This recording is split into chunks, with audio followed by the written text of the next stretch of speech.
Yes. We are live. If I can get my microphone set up correctly. Good morning, Ganesh. Good morning. Hey, um, hope you guys are doing well. Hope you're having a great weekend or a great beginning or middle of the weekend. It's already depending where you are in the world. It probably is middle of the day. For me, it's the beginning of a holiday weekend. We're actually the weekend of a holiday. It's the 4th of July here in the U.S. So happy 4th of July to anybody that's celebrating it. And of course, Joey. Hey, good morning, man. Um, and it's kind of a little bit of a kickback. It's a different kind of an experience for 4th of July, obviously, as you probably already aware. We are in a different situation this year, different environment, different things. At least for us here, we don't have fireworks. We also don't have a way of going to the beach, so our beaches are closed. And but again, I think it's the things that are done for a good reason, and obviously for with good reason. Not just for a good reason, but with good reason. One thing I do want to mention to you guys, and I hope this is actually coming out very, very nice, is that in today's video, I'm trying something new to try to fix the problem that I've been having over the last few months, and it generally comes down to the whole internet thing. So I know if you guys have noticed it probably in the past. Hey, Matt, how you doing, man? And generally, what will happen is that in the middle of stream, either I kind of go circle and my screen kind of goes away. Uh, Oh, no, definitely. Hey, man, keep it up, man. Glad that you're at work and glad you're able to get it done. That's right. So for Matt, it's late in the afternoon in the UK. So I think if I'm not mistaken, about 6 p.m. roughly, if I'm not wrong there. And so one of the things I've been trying to do is trying to figure out different things, different scenarios, make sure things are not connected to my network, make sure there's no issues going on. And historically, what's been happening to me essentially is that the network inevitably, for some reason or another, will always have somewhat of a dip. Like before the stream starts, I run a speed test and I'm downloading somewhere between 200 and 250, which is ridiculous because I never can download that fast. But my upload speed is generally around the 20 to 30, which is what I'm supposed to be getting here. I pay extra to be able to get a high-speed internet. I'm actually supposedly getting the fastest possible internet through my cable provider in the in my area. But for some reason or another, I don't know what it is, and I'm not going to name names or causes there. But the short answer is my internet dips down and generally bad enough that the stream gets impacted. And I've had it in certain situations where is, sabaho habibi. And what it does actually, it actually, I've had the stream drop on me, which means when I was doing one of my live streams over on Amazon, it actually disconnected me. And my entire stream, after like an hour and 15 minutes worth of streaming, kind of just went down the tubes because the way it cut itself off, I lost the recorded stream. So there was no replay value for that. And at that point, obviously, that was an hour and 15 minutes worth of work that I kind of went out the door. So short answer, today I'm trying to do something different. I actually was contacted by a company called Alcatel. I'm sure you guys are familiar with them. They're a sub-brand, Aditya, Sabaho, Salam, Dastan, Ahlan. And they reached out, they're like, hey, we have this new 4G LTE hotspot that it runs on T-Mobile. So T-Mobile's my carrier here in the US. And would you like to check it out? And I was like, wait a minute. Mobile hotspot, I can use this. Obviously, I can use it outside. My goal is to try to figure out a way to make it so that I can actually do the stream without having any problems. So short answer is yes, that's what I'm doing right now. I'm actually connected to this hotspot. Now, the hotspot itself is a small, very small, like a hockey puck style kind of a connection. And what it does essentially, it provides me the LTE connectivity. There's no 5G, sadly, which is I would have wished there was 5G since I do have 5G in my area. But 4G LTE and 5G in the current state are still very much similar. And I think in certain areas, even when you have 5G, you're still uploading at 4G LTE speeds, which is what I really care the most about. When you're live stream, upload is the most important thing. It's not download, although it's obviously very, very nice. Just real quick before we go too far, I want to say thank you very much to Matt for the super chat. And he had a quick message. Yeah, so Matt was able to jump in real quick and he has to jump out. Thank you again for the quick super chat and thank you, TK Arbe. Thank you. And I appreciate it, man, and hope you guys are having a good weekend. And of course, make sure you catch their Matt and Sam's live stream across the podcast tomorrow afternoon, 1 p.m. Pacific. And I want to say, was it 9 p.m. if I'm not mistaken, UK time? But definitely check it out. I'll try to make sure to provide some support there as well and retweet them over on Twitter. And thanks, man. Hope you have a good day, man. Aditya, of course. Ganesh is in there. Yeah, Shivhan, welcome, man. No more. Okay, somebody's saying, I know you are Lebanese, but which country are you leaving? Okay, I think you mean where am I living? So I'm in the U.S. I live in California, but yes, I am from Lebanon originally. So I speak Arabic and but Lebanese. Sorry, speak Arab. I speak Lebanese Arabic. Best way to say it because there's a dialect there and that helps. But yeah, I live in the U.S. California, California time. Yes. um, and of course, again, thanks again to Matt. Hey, oh man, I appreciate it, dude. No, last week's stream was very interesting. Today's topics very straight to the point, Ganesh. Very much focusing on the Alcatel, talking basically. Well, hopefully, we'll be able to check in every once in a while and see basically what it offers. As again, I'm running the live stream off of a mobile hotspot. I'm not actually using my internet at home, so I'm using connected Wi-Fi directly onto my PC, which is my laptop, and then it's connected to a hotspot. And I'll show you guys a little bit more about that actual unit. It has a 4,400 milliamp battery, so it's basically a battery pack with a modem, with a SIM card, a whole bunch of things that you want to do. But the OnePlus Nord, I actually want to talk to you guys about the OnePlus Nord and see what you guys are thinking about it. Also want to obviously discuss some of the latest leaks that we've seen. And then last but not least, of course, kind of doing a quick wraparound with the whole 4th of July, since it is a holiday weekend for us. So it's kind of a week of a little bit of kind of closure here, holidays and so on. So, but OnePlus Nord and the Alcatel, basically just talking about Alcatel. And of course, your questions, any questions that you guys have, we'll basically try to go through those as well. I am human. TK, why don't you connect to the Xfinity Wi-Fi, which is everywhere in the US?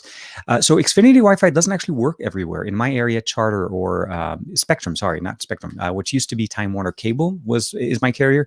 So I either have to go with basically AT&T, which is also another carrier in my area, which usually landline as well as cable. So cable or AT&T, unless I want to go with like Dish or some type of other connection.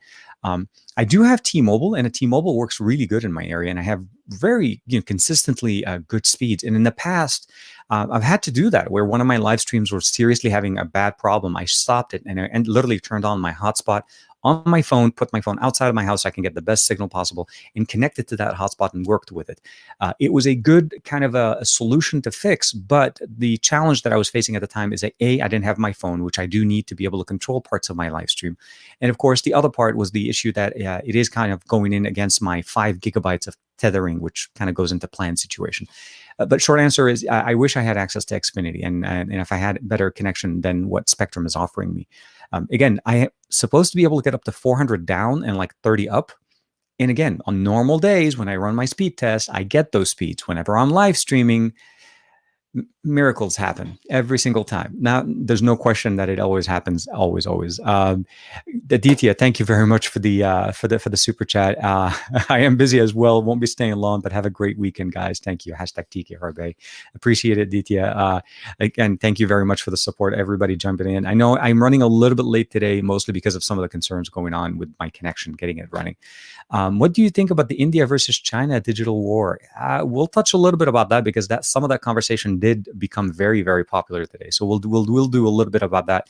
Not necessarily politics, but mostly talking about the technology impacted by the actual concerns that are going on, which essentially is the digital war that you're referencing as well.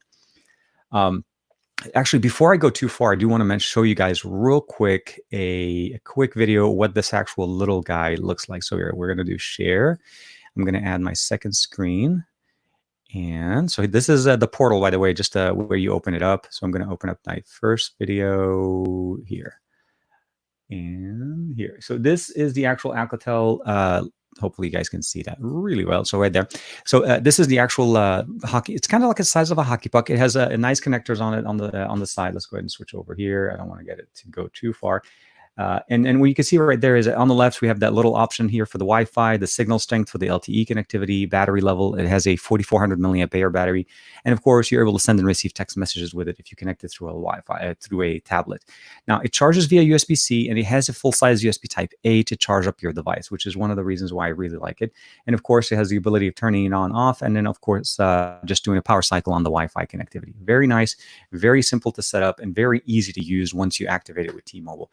Now, This is not a T-Mobile device that was sorry. It is a T-Mobile device, but it wasn't sent to me by T-Mobile. It was sent to me by Alcatel. So I want to say thank you very much to Alcatel for hooking it up.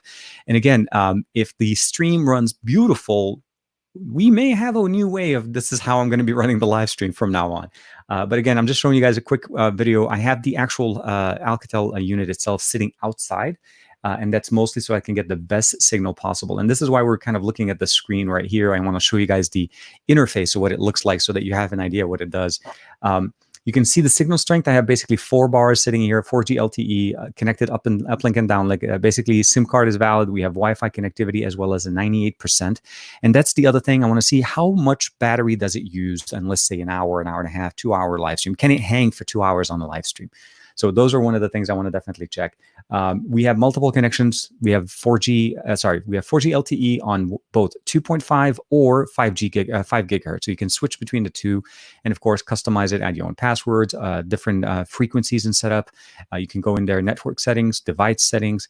LTE on, obviously you can turn on. You can set up a firewall to it, router settings if you want to be able to, and of course legal information. And last but not least, we're going to do a quick speed test. Hopefully this doesn't break us as we're doing the live stream at the same time. Now, because I'm running the live stream, this speed test is obviously a lot slower. I was able to run it. We saw it at the beginning. That last number that you saw was straight from the speed test. But one thing is, this is what I'm really wanting. I need it to stay around 9 to 10 megabits down, up. As long as I have that, that should be able to sustain my connection and keep things smooth. So that, let's go ahead and remove it from the screen, bring myself back here. And of course, thank you, Paco. This weekend's looking good. Oh man, appreciate it, dude. It is a little bit of an interesting week. There's a whole bunch of things going on, but so far the Alcatel LinkZone 2 looks really good. It is available on both, I think, Metro PCS as well as T-Mobile, since they're technically the same, and we're able to go in from there. Oh, Maryland, I have Spectrum as well. No Xperia around me, which is the same thing. And I think it's in the US for the most part. Cable companies have their section, have their territories marked.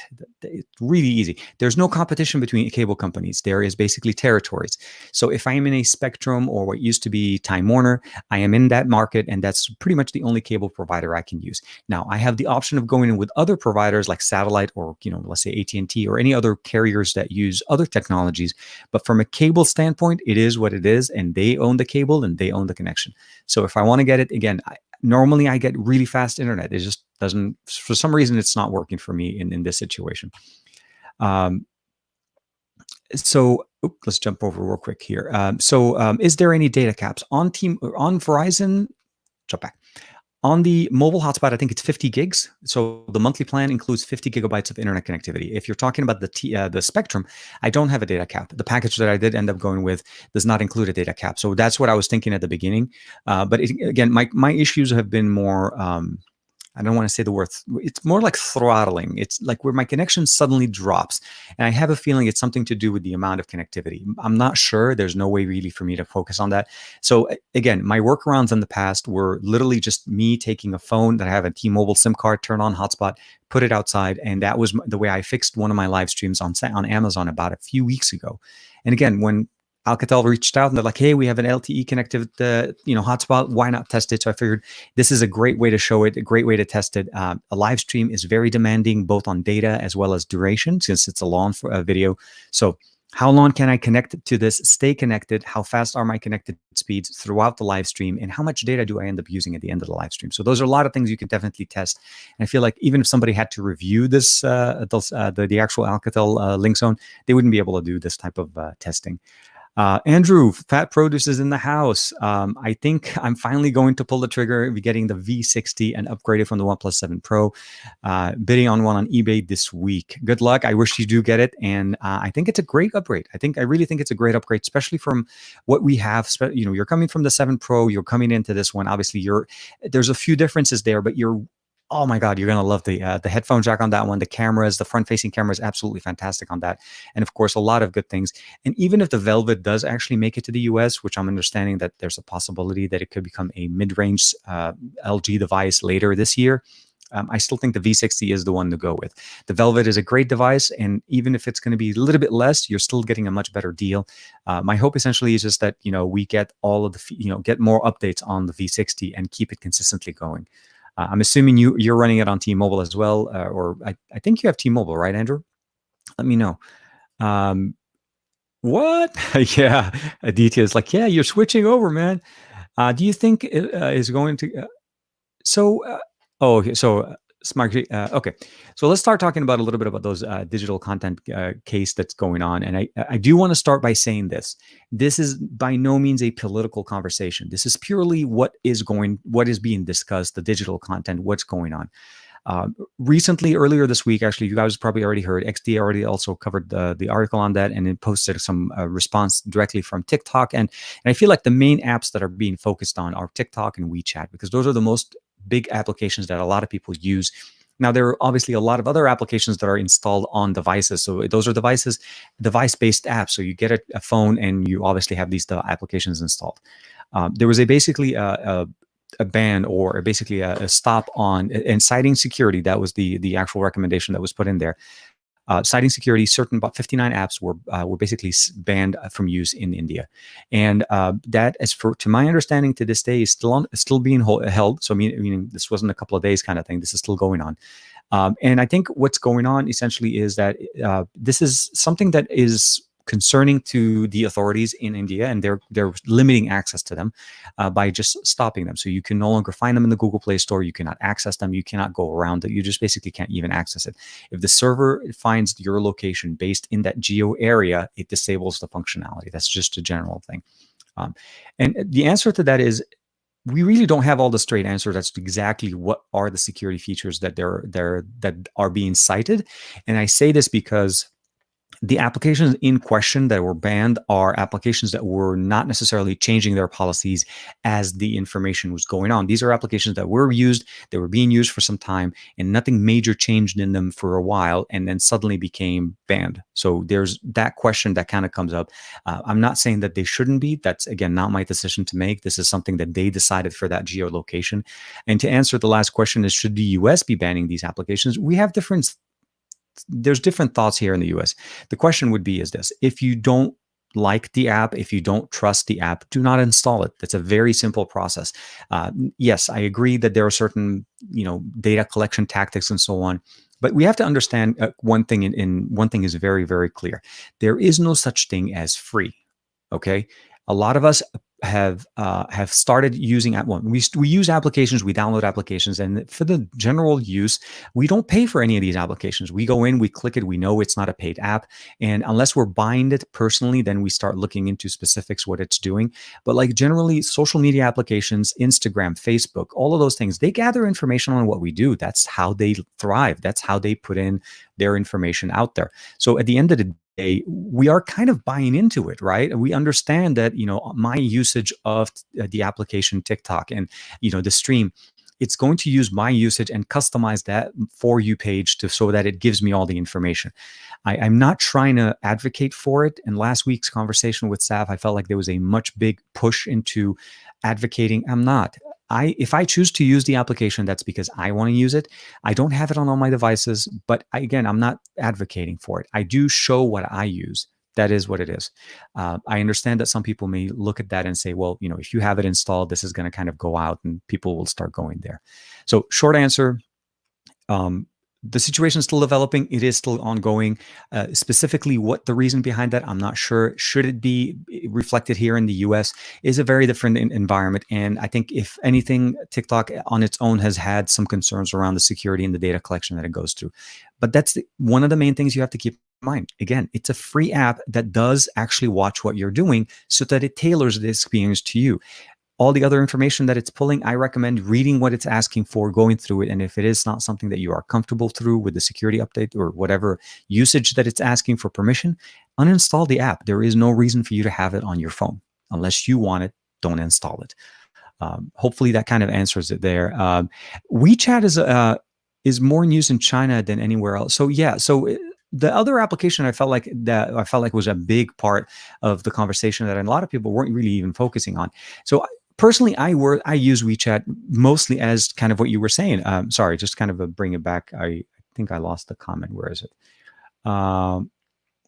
Yeah, no, yeah, exactly. So Ronald actually kind of mentioned it. Yeah, that's actually been a ban for quite some time. TikTok has been disallowed on military bases quite a while ago. This is not something new, and you're right. But nobody really talks about that anymore. But as far as the actual main impact of WeChat, WeChat is mostly for people that work outside of the US to contact people outside of China, and the people that call, or basically, let's put it this way. WeChat is a very centralized, very specifically important app in China. Outside of China, it doesn't really play that big of a role. So when you think about it, when they banned WeChat in India, it doesn't really impact India as much unless India runs on it. I think India, for the most part, uses other applications. If you're communicating with somebody in China, that's the big impact that this is going to be, playing a big role. And I feel like that's why TikTok kind of took the main focus. There's a lot of people that were on TikTok from India, from other places in the world. And I think those are the things that we need to kind of keep in mind. This is still evolving. Still, again, if you're not comfortable with that app, uninstall it. Unfortunately, right now in India, you don't have that choice, but we'll have to see how things go, as hopefully there will be some type of resolution or some type of, I don't know, amendments, certain things. And and again, maybe a better explanation as to why these 59 apps were actually put together or on a list. Samuel, oh, hey, Sam, Sabajo, man, welcome back. Hey, Matt was in the chat not that long ago, Sam, and he just had to jump out, but hopefully tomorrow you guys will catch up on your live stream. The Sony Ericsson Ion the LT28 from 2012, which I believe takes better photos than my Xperia One for sure. The Xperia One had some concerns. I feel like Xperia One was really priming us for the Xperia One Mark II. I do want to talk a little bit. Good day. Yeah, happy 4th of July. Oh, that's right. Yeah, happy 4th, Sam. I keep forgetting the location of location where everybody is. Yeah. Are you Signal? My go-to. WeChat is a super app in China. It pretty much is, yeah. So again, banning it outside of China doesn't really impact anybody else unless you're communicating with somebody in China.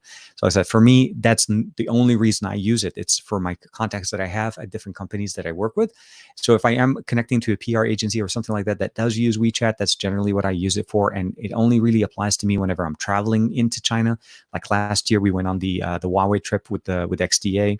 That was one of the only reasons I had it. So again, very limited, not as much of an impact. And as far as TikTok, again, it's a personal choice. I'm not sure what really was cited there, other than the fact, again, the app itself did not change any of their policies or anything in the recent time to trigger this. So it had to have been something else that maybe we'll get some more understanding of it. But I do want to talk a little bit more. Telegram, Signal, and Skype. Oh, Teams. Yes. There are other things. I mean, I use Telegram and I use Skype. Actually, I use Telegram more often than anything else. So Telegram, Discord, Aditya, Matt, and Andrew will kind of jump in there as well. I think those are my main apps. I use Discord for chatting with the guys, and of course when I'm playing Call of Duty. And then Telegram. Telegram is actually very nice, and I love the fact that Telegram just works on as many devices as you need it, and of course just has very good integration. So let's talk about it. Yes. So Ganesh did kind of give us a quick little jump over there. I want to talk to you guys about the OnePlus Nord and Nord or the True North or and I don't know why in my mind I keep thinking NordVPN every time I say the word Nord at OnePlus Nord. I've used NordVPN in the past. So the OnePlus Nord is a very interesting approach to a device. And I really wanted to talk about it because there's been some chatter as far as to, well, this is going to be the flagship killer. This is OnePlus going back to its roots. This is OnePlus going and, bringing back what the OnePlus X was supposed to be trying to do, give us that, mid-range or like a low budget friendly price that still has the flagship specifications. And as time is going on, we're starting to see more and more information as to what the Nord is going to offer us. So obviously we're seeing that it's going to be the 765.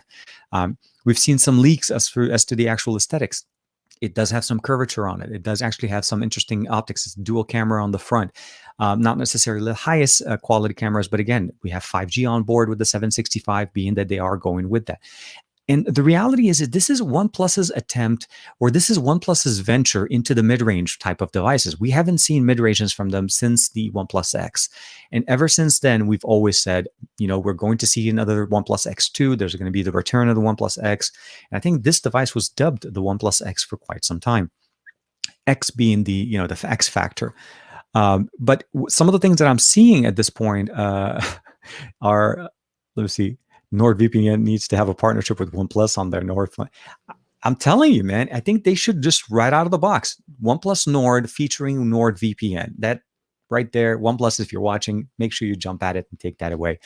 Um, so yes, it is an approach to a mid-range device. And I feel like this is something that a lot of manufacturers are starting to focus on. Apple released obviously the second generation of the iPhone SE. That kind of reaffirmed, especially from the iOS side, that they're still looking into that mid-range. We're not just trying to get everybody into, the latest $1,000, $800, $1,200, $1,500 phones. They're offering us devices are at a lower price point. So basically, that somewhere between the 400. Sorry about that, guys. The $400 to $600. That's the mid-range price. And they're going with the 765 from what we've seen. There's not going to be a headphone jack, which I'm a little bit of. I'm thinking when you kind of, you know what I mean, like when you're trying to balance the chemical, the setup, not the chemicals, but the setup of the actual device. I feel like a mid-ranger in general now is an accepted thing to see a headphone jack on a mid-ranger. We've seen that before. So far, what we're seeing here is we're seeing no headphone jack. The OnePlus X it was actually a bit of a failure. Exactly. Exactly. But the X2 was really a good move. But X2 was really a good. Aditi, you're killing me, man. So I'll bring it over real quick back to you, Matt. 1 second here. So it says Matt Tyler's putting it. So OnePlus Nord is merely a OnePlus laying claims to the lower end. They provided a flagship, a cheaper option for the standard 8. The Nord is a lower option to compete with Apple, Samsung, and Moto, Realme. Of course, that's exactly what they're doing, and I think that's partially what a lot of people are kind of missing. They're not trying to bring back the flagship killer. This is literally them saying, "Hey, this is our offering into the mid tier." Because what happened is that the OnePlus 8 starts at $699. So $699, $699, $799 for the OnePlus 8. That's their lower end, which they've had for some time. And then you go $799, $899, $899 and $999 for the OnePlus 8 Pro. They're no longer in the mid-range. They basically became both flagships. 8 and 8 Pro are both $700 plus. So the OnePlus Nord is really fitting back into that section that they've occupied for quite some time. The OnePlus 8 or the 7 or the 7T have always been around that price point. The 7T, I think right now on T-Mobile is like $499. It's a brand new OnePlus device with the 865 Plus from OnePlus. Again, $499. So when they went in with the 8, and even though that the OnePlus Nord was supposed to be announced at the same time as the 8 and the 8 Pro, and there were some delays on that, that's really what they're doing. They left that bracket, the price bracket of 400 to 600, and now they're going back into it. And again, from what we're seeing is it's going to be basically a very budget-friendly device, which I feel like it's the right thing for them to do. But now we also have 3 devices that we're going to be looking at from OnePlus, and I'm not sure if they're going to do the iteration, where they have the 2 versions of the Nord. There'll be the Nord 1, Nord 2. We don't even know if this is going to be a series. So far, we know that it is basically an offering. They want to see basically what the I guess the consumers are going to be looking at, especially from OnePlus. So I'm personally looking forward to seeing what it offers. Sadly, it is not being released in the US. To my understanding, it is purely an Asian market and a European market type of a device. I think the US market, because of the partnerships with the carriers, they realize that if they offer a price point or a device at a lower price point, I feel like from a marketing standpoint, it doesn't really help as much, right? If they're pretty much solidly locked in with the 8 and the basically that's going to be across all carriers. They have the 8 Pro on their side, and they don't want to undercut at this point. It may come later, and I'm hoping they do. But in the current setup right now, we just don't have it. Last year, the 7 didn't make it to the US, but the 7T did. So we'll have to see how that goes. Apple Silicon was benchmarked a while ago. What do you think about? So yeah, we talked about so Apple, obviously the big Apple announcement that we saw not that long ago. The major shift for Apple is they're moving away from Intel, from using the Intel silicon as far as their internal processors, and they're going to go to ingrown, basically homegrown silicon, kind of like how they have it on the iOS ecosystem. They don't use Qualcomm chipset. They use pretty much exactly what they've used the A series, so the A12, the A13. Actually, that's what they did with the OnePlus, not the OnePlus, I think the SE, the iPhone SE 2020, they brought down the A13 from their main flagship down into the basically the mid tier or the budget friendly. So that was an interesting move, but that's because they own the production line for that chipset. They don't have to go outsource it. They're not having to go buy it from a third party manufacturer, and they own all the licensing. They can do that. But most other devices or most other companies, namely OnePlus, doesn't have a way of buying 865 chipsets at a cheap enough price for them to put it back into, let's say, the OnePlus Nord and still make it under a $500 price point. So you have to kind of start looking at what they're doing and I would say basically the supply chain. There's a certain thing going on. Long time ago when OnePlus started, they were not the first to release the Qualcomm chipset as the flagship chipset on their OnePlus One.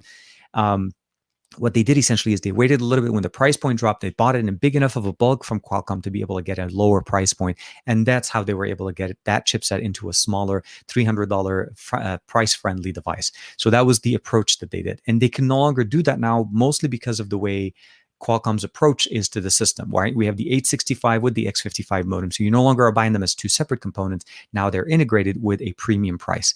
And unfortunately, it's hard to get it below the 500 at that price point and still make a profit. There's the part of this that we also have to kind of keep in mind what they're doing. The benefit of making your own chip is set to so you can use the flagship. Okay, so you can basically choose it and set the budget at no extra cost for them. Absolutely, it's one of the main benefits of having your own. And unfortunately, though, none of the other manufacturers, not even, I mean, Samsung tried to approach this, right? They made their own silicon. We have the Exynos processor, but we also see that the Exynos processor still has some certain concerns, some limitations, performance issues when comparing it to the Qualcomm chipset. And that's something that we can't really see or we can't really ignore. So at the end of the day, this year for 2020, Qualcomm is just smashing it. There's no question. You want a performer, you want a good device, you want to make sure that you're happy with everything. Qualcomm, the 865 will perform great on any device you put in there. Xiaomi has adapted it, and of course, OnePlus has been using Qualcomm chipset for some time. And from what we see, there is, obviously a great way of using it. Different carriers are using it differently. I mean, we saw Sony using the Qualcomm 865, but they disabled the 4G LTE in the US. So those are things, not everybody's using the X55. Yeah, Matt's like saying, the Exynos, Samsung's Exynos is just trash this year.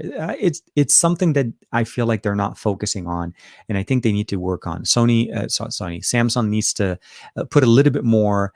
I feel like I'm hoping the next generation of the Exynos definitely, learns what they have from this generation, and then obviously will bring us a little bit more.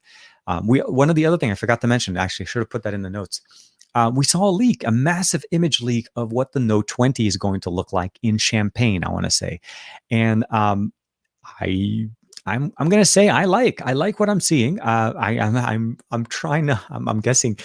I'm going to imagine that this just right off the bat, it's like what, $1,200. It's going to start at around 1,200 or maybe start at 1,100. I don't think there'll be a low level of it. Maybe the standard model of the Note will be less than 1,000 or maybe at 1,000. So that's my prediction. We'll have to see how that kind of goes. Oh yeah, speaking of which, so Matt and I, we're doing a couple of benchmark numbers between the S20 Ultras. So he ran his and I ran mine, and we were sharing the numbers between the two.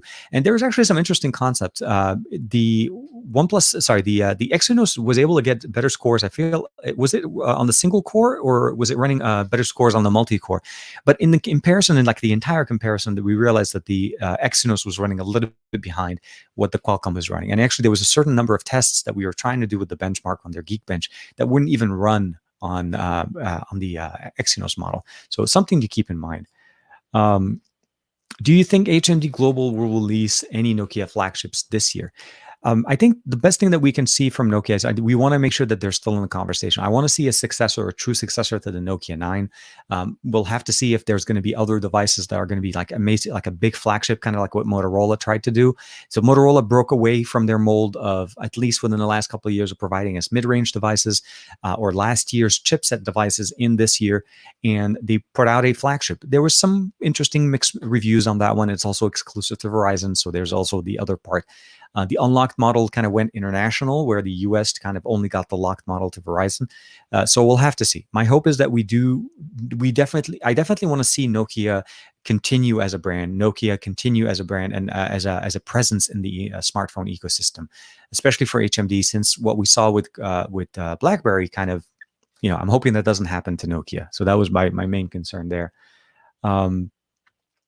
What software are you using to show live chat on the screen, and what streaming software are you using? Different things. I'm using, and I think Sam and Matt will use the exact same software now as well. It's a software called StreamYard. It's a website that we use to stream to multiple destinations. And the reason why is I'm streaming to YouTube and Periscope at the same time. So Periscope will be going in over on Twitter, and YouTube will obviously be running straight here on my channel. And as far as the chat, it's actually integrated to the same tool. I have a live feed of a chat sitting right next to the main screen, which is my monitoring screen, and I'm able to basically pop in those messages the way they show up this way. And I like them because if you are obviously commenting on the YouTube side, you can see it on the screen. And of course, I don't know why I'm putting my mouse there, but it's somewhere right there. You see right under your logo, your profile logo, there's a little bit of a YouTube sign. So you can see YouTube comments right there, and it works quite well. And I'm also able to basically jump in, bring in live streams here. Oops, this way. I realize this is inverted. Now the monitor is sitting on this side, but the stream makes it look like it's sitting on that end. But and I can actually remove it. So hopefully that kind of got you there. Yes. Meanwhile, I'm anticipating what Rocket Ship will bring out with the RK3399, and is in need of a successor. We'll have to see. Yeah. Well, my hope essentially is that we'll see a good successor, and that was my main concern in the past. Sorry, that was the question we were doing here. The US. That is interesting. That is interesting. So I am not sure if that actually does. I did not see that conversation or any comments on that one, but that would be interesting if Ericsson gets bought out by the US to provide some kind of competition for 5G connectivity in the US. We'll have to see. There is that big thing going on, and which seems like it'll never have an ending here in the US, at least for us. Matt didn't believe my battery numbers last night on my time. Yeah. So Ronald is putting in. I guess you guys are doing some battery comparisons between the two. Ericsson is already in the US. Yeah, that's why I'm kind of like, I wasn't sure if I saw any comments on why the US wants to buy Sony Ericsson. In India, the OnePlus Nord price is 25,000 K in. And I think, if I'm not mistaken, I think the announcement or the launch event is on the 10th, right? July 10th, and with a pre-order going on the 8th. Let me just double check. 25,000. How much is that in the US? Do you know how much that is? Hold on, let me just run it real quick. 25,000 K in US. I feel like no, here. Yeah, I think it's Indian rupees, right? 25,000 Indian rupees, if I'm not mistaken. Here, Indian. I just skipped the I here, and 25,000 to. We'll have to, if you don't mind, just doing the calculation for me, because it's for me it's a little bit hard to type and try to do a search at the same time. It is said that the Samsung, so the Exynos 992 is a better chipset than the Snapdragon 865. Do you think it's better than the 865 Plus?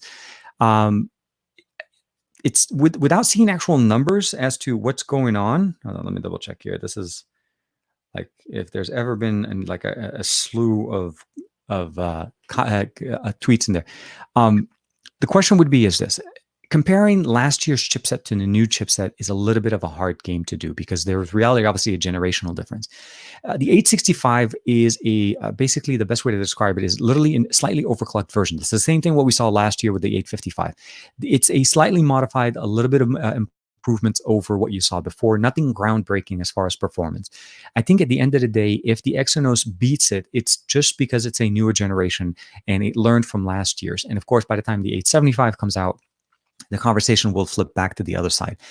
The concern is, as long as we're getting consistent performance, in the past, that's what we usually get with the Exynos processor. In the past, Exynos always had a slight advantage. That's why Samsung was releasing it. And on the other end, where they were able to match the performance, there was never a lag or a performance issue. This year's Exynos, for some reason, is having actual issues as far as performance. Oh, let me just do this. This is... if there's one thing about the TicWatch notification system, is that if it notifies me of one thing and the notification hits my phone twice, it buzzes me twice, which I don't like. So we'll have to kind of see it there. But the answer is, again, it's the goal is for us to get a comparable experience on either the Exynos or the Qualcomm 865 or the 875, or if it's 65 plus, as long as there's no comparison issue. There is a big difference between the two with the last generation on with the Exynos processor. So that's something that, we kind of need to make sure that is something kind of interesting. Before I go too far, I do want to do a quick check just to see how the battery life is on the Hotspot, because we've been running it for about, 40 minutes now. And so, yeah, let me just bring you guys back in here. And I hope you guys can see it. We've dropped 8% from 92%. We are still connected, fully running. It's still one system connected to it. So this is my laptop connected here. And we are 8%. So not bad at all. 40 minutes, 8%. That's actually pretty good on a 4G, consistent 4G LTE connected connectivity here. So, we'll have to basically see what they have. I'm hoping is that they do offer us something that is a lot better. So I just got the EMUI 10.1 on the P30 Pro in Ireland. Congratulations, Vikas. I know you've been waiting for some time. I think the last couple of streams you've been asking if somebody's been able to get it. So many improved the already fantastic camera on the P40 Pro and some other P40 features. So yes, the P30 is, I feel like, one of the last best devices released by Huawei, specifically in the global market, because of it still features the Google Play services. It still had amazing cameras. That we had that periscope camera that we got there with it, and it was the first generation there. So definitely very nice. So I appreciate that very much. And then I'm glad that you were able to get the 10.1 update. I know you've been waiting. I'm hoping it came by itself, or if you had to jerry rig that VPN somewhere, that would be something. We're also anticipating to see the Essential Phone 2 because of a weird form factor. Essential Phone, for the most part, is yeah, but okay. That's what I was going to say. I was like, Essential as a company is pretty much out. The Essential Phone 2 we thought was going to come out kind of went out the door as well. Okay. So here's the conversion. So 25,000 rupees, again, it's roughly about 335. I think it's a great device for 335. You have to consider what you're getting there.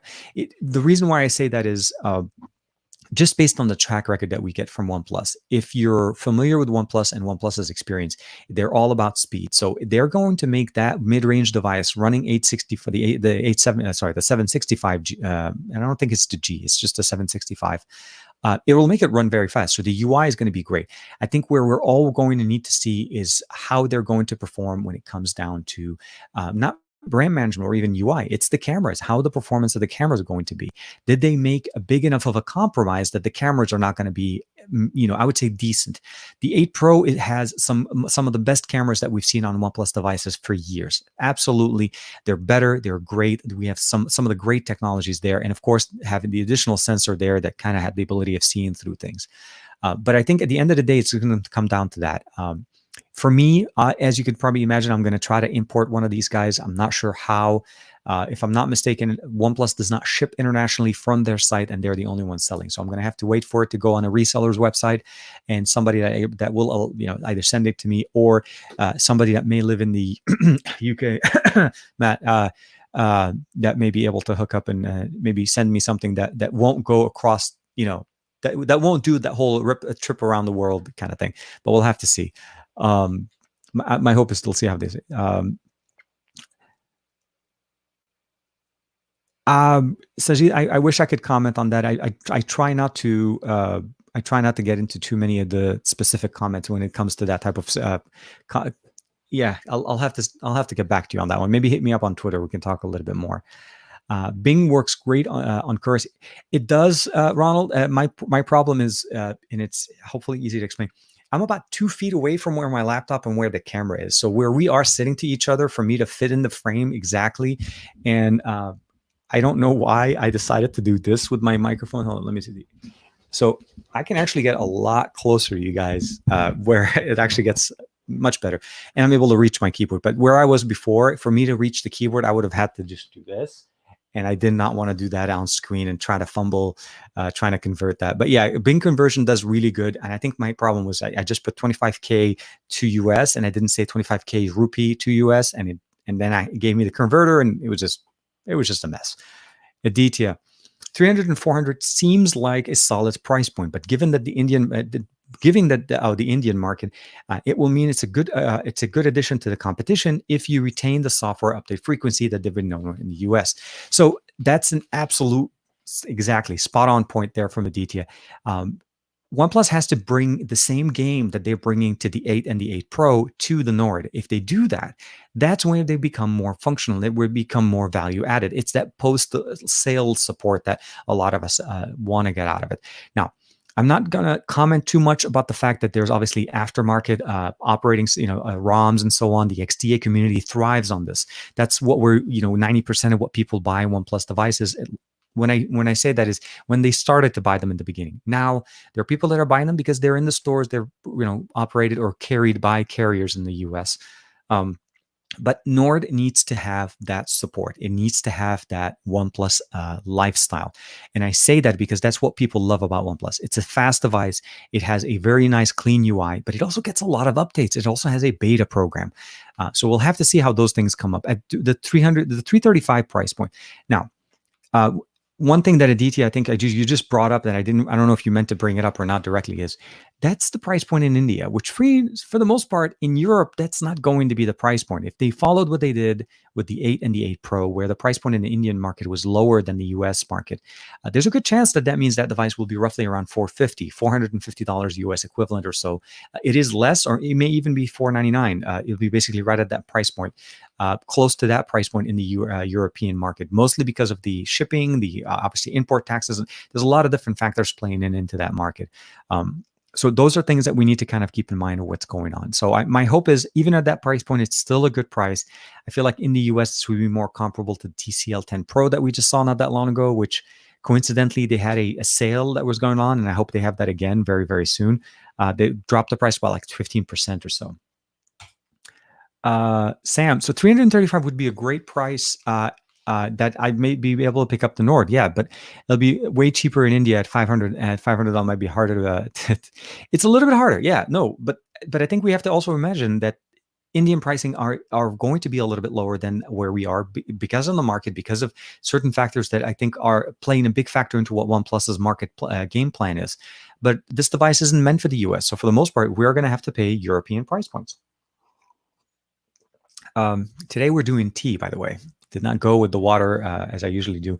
I decided to go with some cardamom tea just to kind of keep things running. So yeah, no, thank you, Sam. Appreciate it. Have you used or seen the Sharp Aquos R5G? No, Kevin. So thank you for the comment on that one, by the way, and welcome. If I haven't seen you before on the show.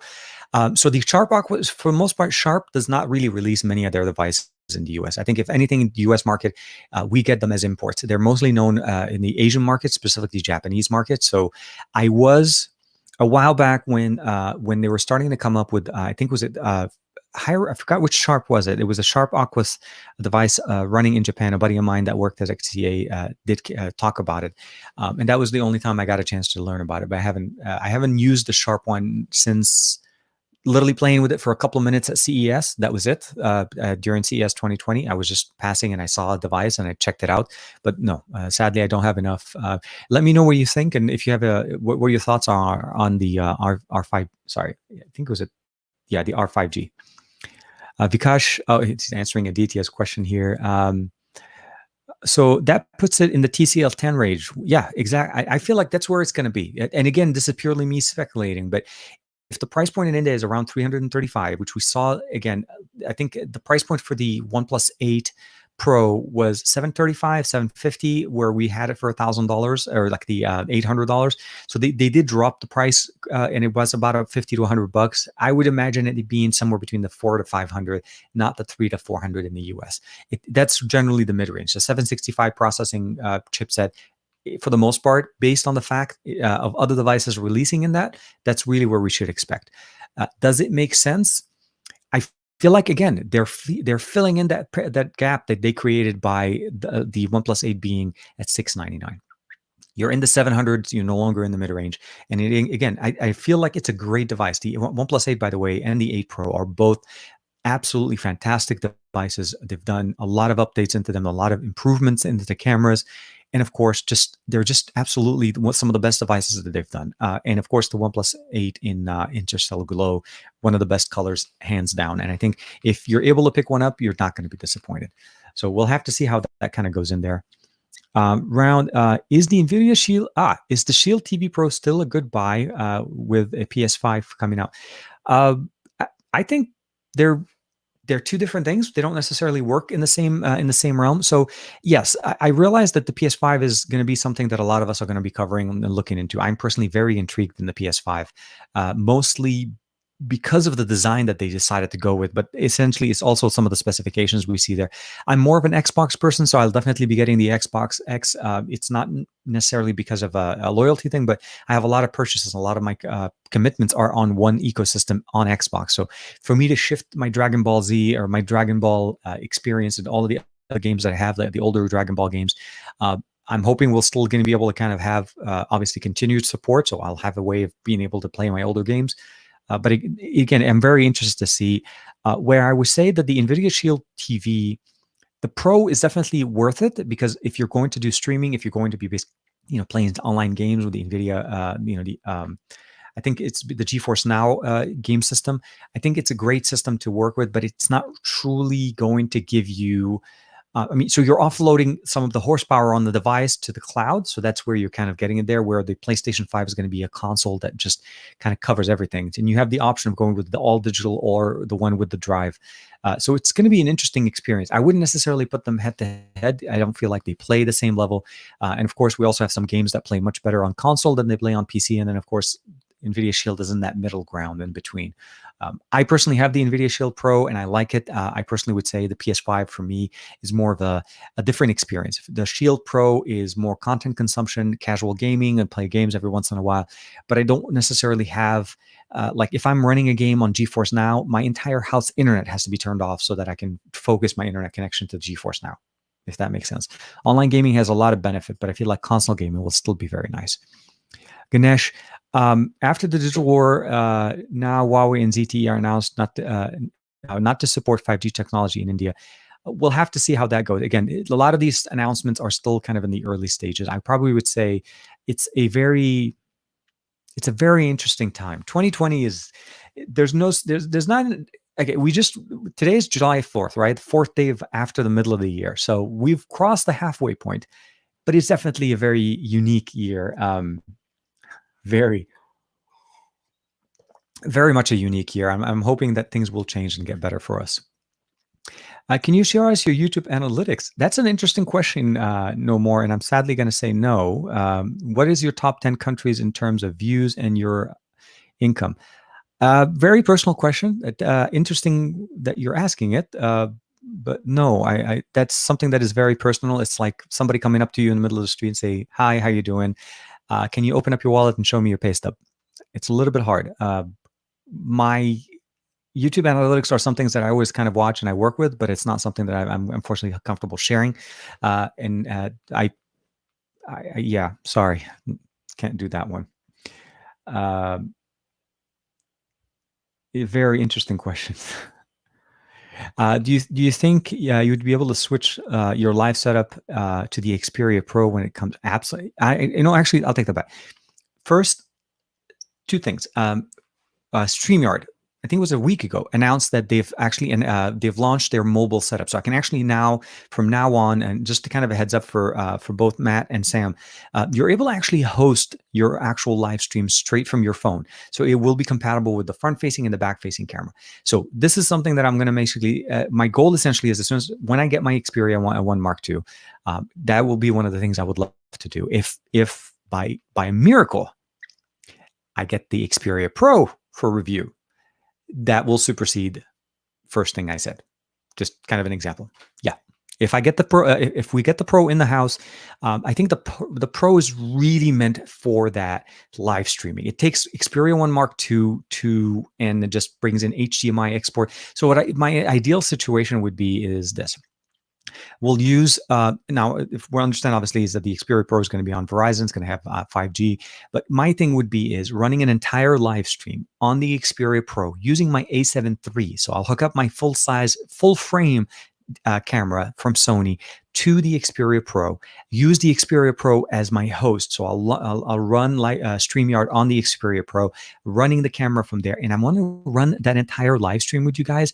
And hopefully the beaches are open from the beach. We're going to run it. We'll have a live stream. We're going to work it. I'm going to be mobile the entire time, and we're going to do this live. So yes, look forward to that as a live stream. That's going to be a big challenge because I love to be able to see how far we can push the capabilities on what the Xperia Pro can do. The Xperia Pro, from what I understand, at least at the time when they launched it, seemed like it was an Xperia One Mark II, but mostly configured to run for creators, streamers, content creators. For me, HDMI in screams external camera, right? Nothing's wrong with the cameras on the Xperia Pro, but I would imagine if I wanted to use a front-facing camera, as we probably have seen, I would much rather use my A7 III as opposed to the front-facing camera and what we've seen in the past, because otherwise I would have probably just switched over to the back sensor. But yes, StreamYard now does support mobile hosting, which means I don't actually have to run it from the PC here. I can technically be outside and do this whole thing. I just didn't think far enough to try to do it today. What did I miss? And do I need to import a OnePlus Nord and Xperia 5 to TK?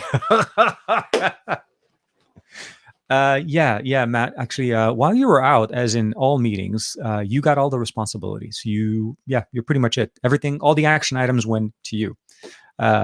No, while you were out, I was trying to. I was like wink, wink, kind of like trying to see if I can get you to help me try to get a Nord. It's not going to be released in the U.S., and for me to get it from OnePlus, they don't ship internationally. So the only way for me to get it in a timely manner is for me to try to work with somebody in the market, which I'm assuming UK obviously will be, because the UK is a big part of it. So yeah, I was hoping if you can actually help me out with that.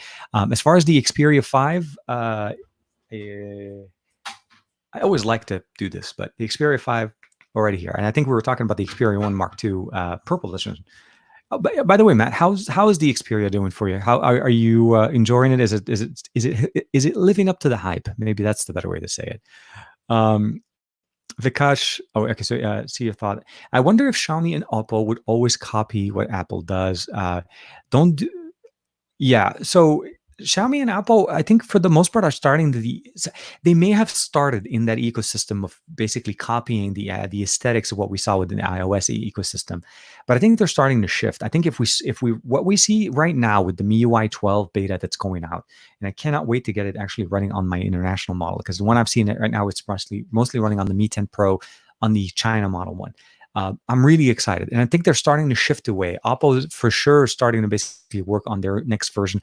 I think they announced, or we saw somewhere that basically about ColorOS 7.2 that's going to be coming out very soon, and then of course whatever ends up being the Android 11 equivalent that comes out. I have the beta installed on my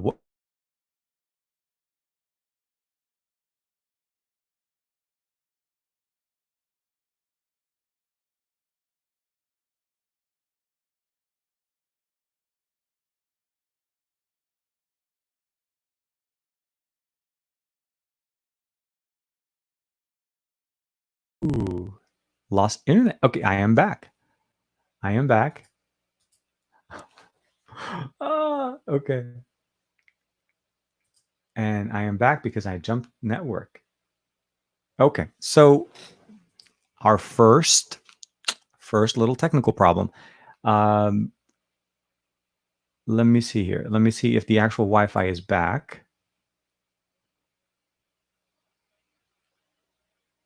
No. The Wi-Fi is not back.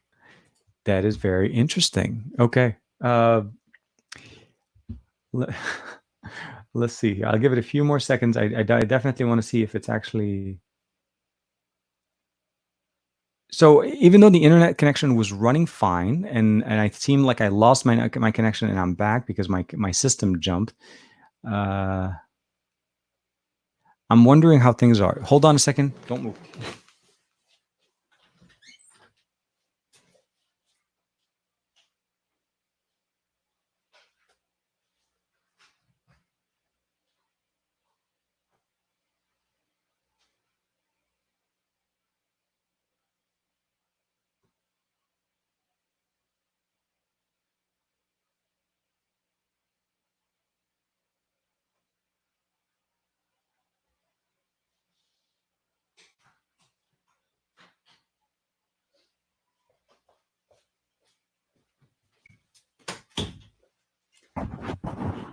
Okay, so this is this is one of the few times I'm going to actually say this was my fault. This had nothing to do with what was going on. So yeah, no, definitely for sure. I'm going to go ahead and turn it back on, and we'll jump back on the actual hotspot. Your bro did a big mistake. I think I mentioned to you guys at the beginning of the video that I put the actual hotspot outside so I can get a better internet connection. Well, I put it outside, and where I left it was a shade area at the beginning. Yeah, no, so I'm back. Sorry, guys. I appreciate that. Yes, yes, yes, yes. No, no. So what happened? Sorry, let me recap real quick. So the hotspot is back in the house. I actually had to bring it back in. So what happened is a very thermal thing. So let me just see real quick here.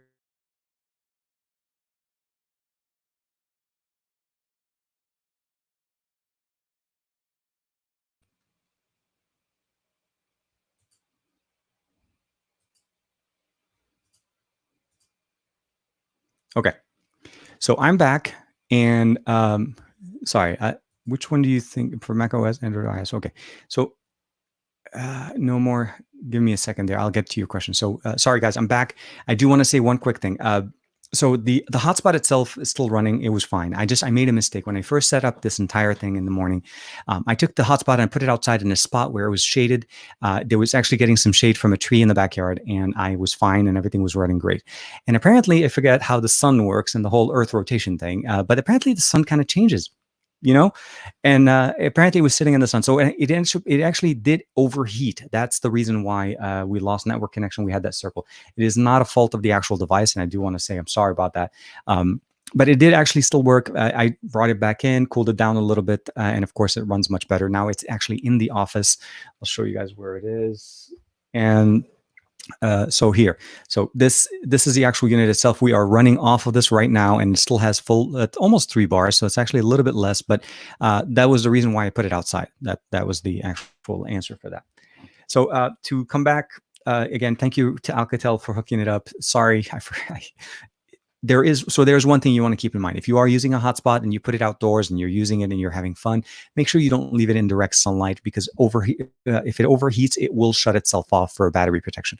It does have a 4,400 milliampere battery that's built in here. Let's go ahead and open up the back, and you can kind of see it right there. So the battery's in here, and then there is a SIM card that's right below it. There, would you prefer Mac or Windows, Android or iOS?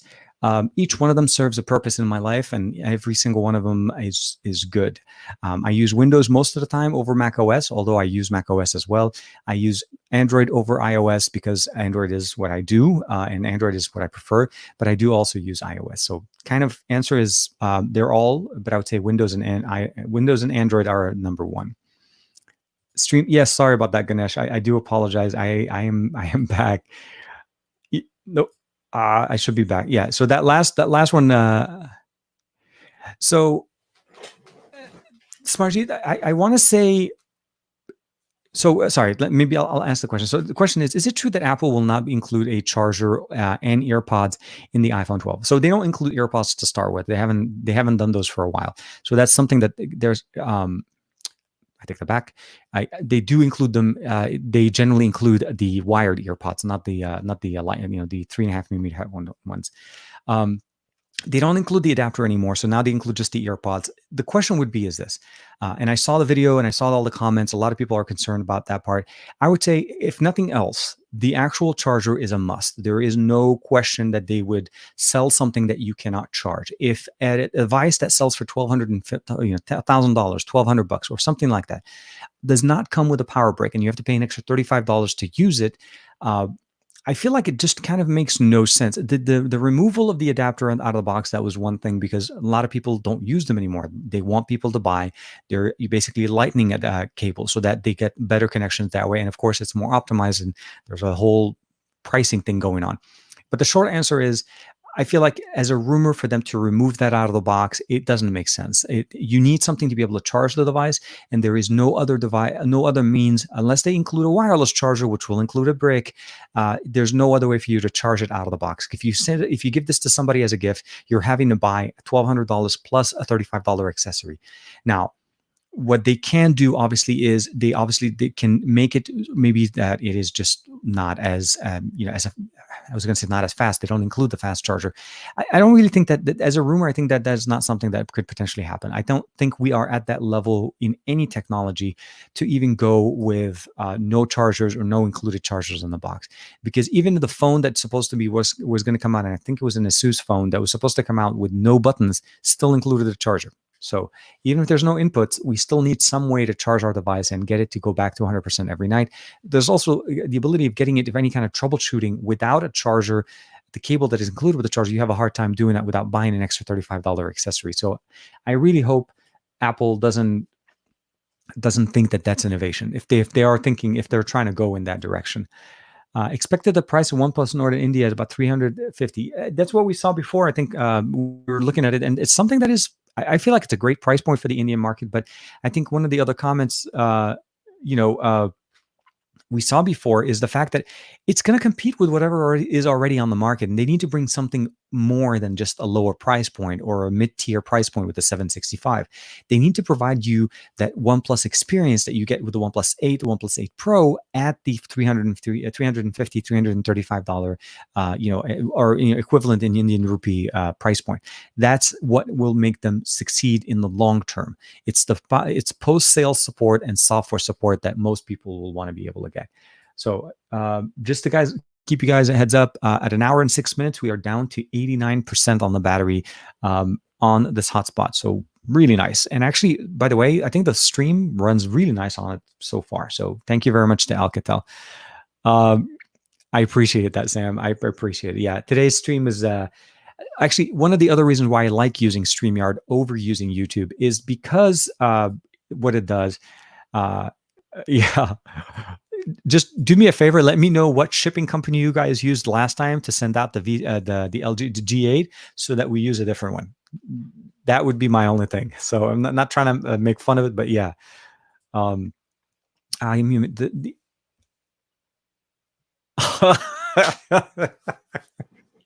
Okay. So this deserves to be said.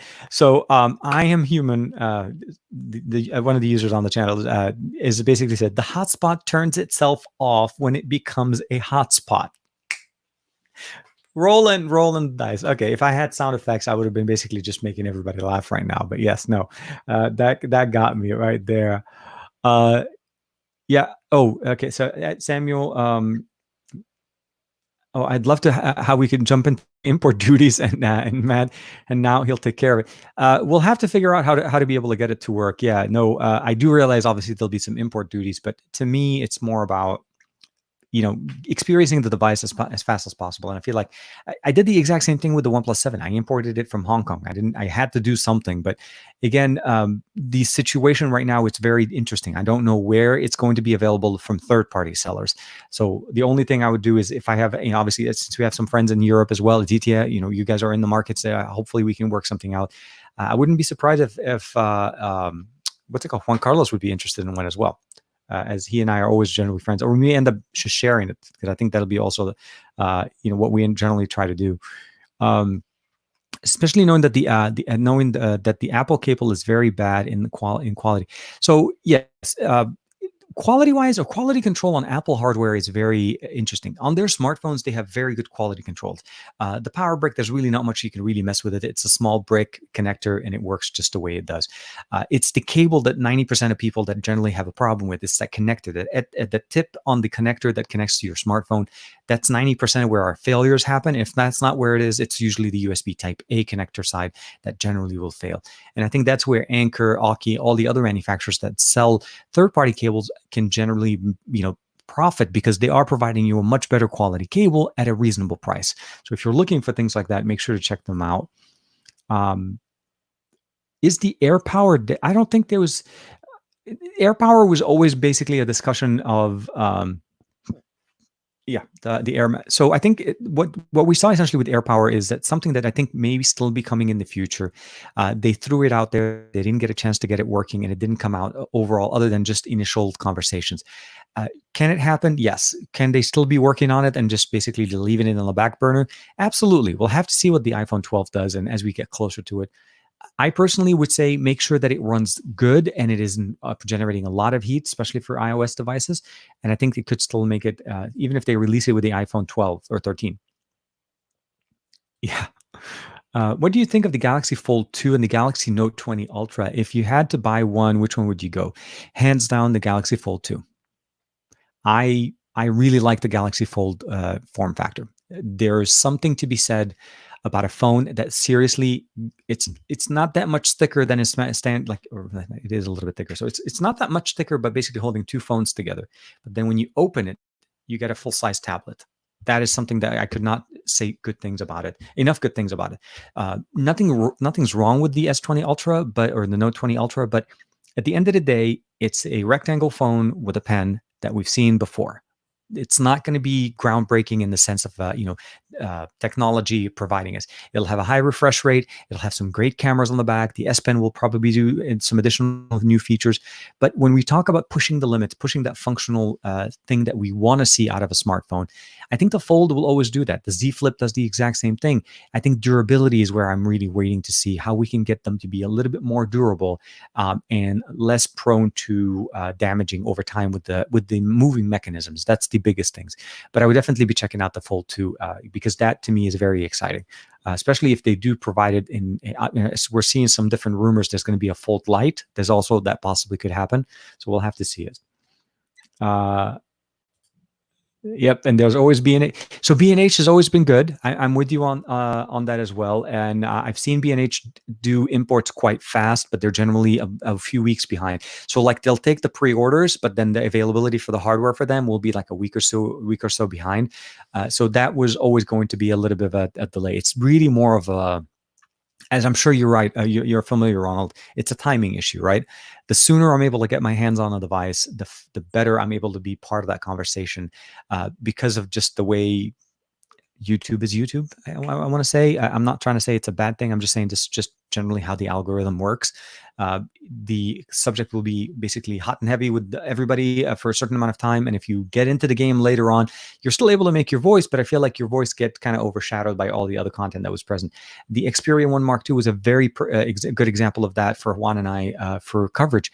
We had access to the device where most other companies or other news outlets didn't. And I feel like it has something to do with the fact that we're physically closer to where I think Sony was sending out some of their devices. So we got them first. Unfortunately, that was also kind of limiting the amount of time we were able to spend with them. But again, we'll have to see what B&H does. US. Oh, okay. If I want to say I remember that it was the postal service, so we'll probably end up having to go with either FedEx or I think DHL is also pretty big in the UK. We can definitely go through DHL there. No, if I'm not mistaken, I think 30 watts will be probably the maximum there. If anything, they'll be able to basically get it on the 765. It does not support 65 watt charging yet. I want to say that I've seen Reno devices with, if I'm not mistaken, with MediaTek processors go to the 60 watt charging, but I don't think the 765 has been rated to run at 65 watts for that. But again, I would never say never, but in the future, things could change. Heard that the Galaxy Watch 3 will be priced around $400 to $500, $400 to $600. It will be bringing major updates to like the ECG. And don't you think it's a steep price? It is a massive steep price hike. Yeah, especially if it goes into the, I mean, 400, I take that back. $399 is I think the way currently we've been paying for at least in the US market for LTE connected smartwatches. That's generally where we go in for those price points. And it's also obviously if you're talking Apple Watch, that's where they're mid, I would say starting point 350 to 399. But that's Apple, and that Apple's always going to be there. And I feel like if Samsung's trying to jump into their system, into their game by bringing the ECG or the ECG functionality. I feel like they're probably they're just basically again they're putting themselves, they're outpricing themselves out of the market that they need to be. I feel like the watch itself needs to provide more, not just enough. It's like don't meet the requirement of somebody else and charge as much as them. Exceed them and charges them. That's how you succeed. Meeting and charging at the way they are, all you're doing is just providing an equivalent offering on the other side. And in my opinion, I feel like that's not going to help you make a better price. And at that point, I'll probably just wait for it to drop down a little bit, and that's when I'll pick it up. The Watch Active 2 still runs really good. I ended up giving that one to my wife. She loves it. I'm using the TicWatch Pro. So we'll have to see if that makes even sense for people. So LG, I think if LG works out a system or an offering in the, so Ronald mentioning LG's working on a folding device. I feel like LG's doing great in the, not folding, but essentially in the dual screen device market right now. The Velvet, the V60, the V50, the LG G8X. I think they should focus on that, and then at some point take their time to provide a better experience with a folding device. I think folding technology is absolutely exciting because that brings that new form factor that we haven't had before, and we're starting to see more devices. I mean, we have so many devices, I mean, from concept devices, but actual devices that you and I can go down to a store if stock is available and pick up a Z Flip and pick up a Galaxy Fold. Those are things that you can do that we couldn't do in 2019. So those are things, again, we need to appreciate. Seeing second generations of certain things to come out, I think that's also going to be really nice. So I can definitely appreciate more companies in the actual field. So the battery. So this is Samarjit. Sorry. Hopefully I'm saying that correctly. I wasn't sure if I said it right the first time. The main difference that we get with fast chargers are two things. Yes, A, is generating a lot of heat. That's something that will not be sustainable for an extended amount of time. So when I say that is for your battery health, for your system, for overall performance, heating up your device to that level every time you want to charge it up. So if you're using a device like that does have very fast charging, and you're always letting it go down to 5% and then supercharging it back to 100% and generating all that heat, definitely has some impact. 55, 65 watt chargers are going to do that. But what you're starting to see also on some of these manufacturers is they're putting in battery health type of services. The Xperia One Mark II had a very nice service that when you plug in your device later in the evening, when it knows it's at night, it gave me the ability of charging my device. And it told me, basically said, look, your device will reach 100% at 7 a.m. tomorrow morning. And this was like around 10 o'clock at night the night before. And I found that to be very good because A, it wasn't trying to supercharge my device. It wasn't trying to give me that, lightning from 0 to 100 and then consistently keep it at 100 for whatever hours. It slow charged it all the way up to that 7 a.m. timeline, and it gave me my device the way I wanted it. And I think that's what we need to start seeing. Give us that 65, 55 watt charging capability for when we really need it. But in the long term, provide us also the tools that enables us to have better battery life on our devices, like the ability of scheduling when we reach 100% by slow charging the device when we're not using it. Because you and I don't care if the phone's taking 6 hours to charge or 5 hours to charge. If we're asleep during that time, none of that matters. It could take a slow time and the battery will last, and we will be much more appreciative of that. So do you think NVIDIA has the potential? Sorry, this is from Anirudh. Hopefully I'm saying it correctly. It says, do you think that the NVIDIA has a potential of creating an awesome chip against the Apple Bionic for Android phones, as NVIDIA Shield has an awesome power? We have seen NVIDIA chipsets in different devices. So NVIDIA used to make the NVIDIA Shield tablet that also had a chipset, the NVIDIA Shield tablet. And they've also made chipset for other tablets in the past I think if I'm not mistaken, Nexus used to use one of their chipsets as well. I think NVIDIA makes great chipsets for their own ingrown, basically homegrown ecosystem. So the tablet, the NVIDIA Shield, the NVIDIA Shield Pro, all of those will use great chipsets from NVIDIA, and I think they have a great potential of making it into the market. The problem that we start facing when we start looking at multiple chipsets, it's compatibility by the processor and the way the integration of everything into it. So NVIDIA used to provide it for tablet. It was on the I think it was, like I said, I want to say the Nexus 7 is an NVIDIA. It has an NVIDIA SoC on it. I could be wrong, but I feel like one of the Nexus tablets did have it. Um, I felt like NVIDIA focuses more on their own devices now as opposed to providing other things. They're focusing more on their in-home, obviously with their gaming, with their GPUs. They can make a big splash if they decide to get back into the mobile device space. I think the biggest challenge would be is essentially is they're leaving their homegrown, they tried and true system that they know everybody loves them for, and then jumping into basically the mad game between Qualcomm, MediaTek, and the Kirin processors, and then of course the Exynos processors. There's already a lot of players in there, and unless they can provide something that is very unique at a low price point, I don't feel like this is going to be very much of a time benefit for them. I think it's better for them to focus on what they provide best, focusing on their systems, and of course, just keep going with what they have there. But I would appreciate them being in that market. I like to try the Pixel phones, but it's all out of stock.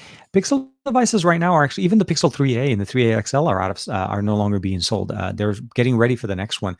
Sony US HQ is in California. San Diego actually, not down the street, but like maybe 3 hours or so, roughly from where I am. I'm not sure if that's where they're shipping things from it for PR purposes and so on, but they are. Yeah, I think Qualcomm is also in there. I've heard of 100-watt. 100-watt charge. We don't need that. I mean, yeah, I think we should probably focus on battery health and device health. The last thing we want is that much horsepower on a phone. Yes, no, definitely great for battery. And speaking of battery, I definitely want to keep checking on my battery on this. Not that I don't worry about it, but again, it is sitting in here. It's not going to overheat. I'll let it. Let's see if we can let it refresh here. And I'm logging back into it just to kind of see. You can't see the battery really well on the actual hotspot. You can kind of see that if it drops to a certain level. So we're 88% at an hour and 20 minutes. This is great. Oh, here, let's jump over. What is your phone known? Abdullah, how do we? I'm assuming, are you saying what phone am I using? Right now, I'm using the Mi 10 Pro and the S20 Ultra, and I do have, this one's probably going to be on for a week or so. I am going to be switching over to the Honor 30 Pro Plus. That one's going to be my next daily driver in the next couple of days. Trying to finish up some stuff on the Mi 10 Pro. Right on. Yeah, definitely. It's more of a roll-up screen device like their okay, so this is going to be more of like that. I forgot the name of it. They showed it to us at CES. It was essentially like an entire box that sat where the TV kind of rolled up and came back. So essentially, this would be a bit more of like a rolling. I would like to see that. So this is more like a sci-fi type of an experience. You get the phone and then you roll it up, you get the bigger screen and you roll it back in when you don't want it, which I think it's a good experience. So you use it when you need it, and when you don't, you're using a phone that looks just like this. And when you want it bigger, you just roll it away, bring it back in. And if I'm not mistaken, I think I saw somewhere where the rolling mechanism is on the left side. So essentially, is you're stretching the phone this way as opposed to basically putting it that way. So we'll have to see how that goes. Ronald, yeah. And then, hey, Chemi's in the comments. Would like to see the next logical step for smartwatches for features. And what would be reasonable price for smartwatches with the whole set of functions, not only as basics. So smartwatches are if we probably also, we should be able to talk a little bit more that Qualcomm just released, or at least unveiled, their new chipset. I think the 4100 plus chipset that's going to be coming out to smartwatches, which surprisingly we haven't seen many watches use, even with the first generation of the last generation of smartwatches. And I say that because TicWatch, even though it's released in 2020, is still using the 2100 model. But because they increased the RAM and because they're giving us a slightly bigger battery with it, it's still able to hang with what the new chipset is supposed to provide us with better battery power, battery savings. As far as new features for smartwatches, Chemi, I think the best thing that we can talk about or look into is connectivity. Battery life is also going to be a big thing. I think more and more devices, more and more smartwatches need to thrive to try to shoot for that 1 week experience. A 5 to 7 day battery life is what we need. Connectivity going to be the next big thing. Obviously mobile payment is something that we also see, but it's the ECG functionality that we're seeing that what Apple is offering. I'd like to see more health oriented things into smartwatches, because smartwatches are very personal. They're also unique. We carry them with us all the time.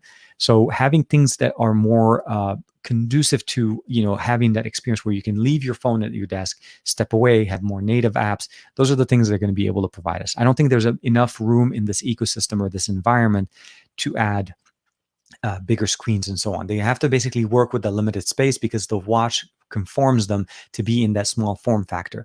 They can get a little bit bigger, but then that kind of starts alienating certain parts of the community. That mid-tier price or form factor where this kind of looks like a watch and you guys can actually see the screen right there and I can actually touch it right there and then it'll open up the regular watch.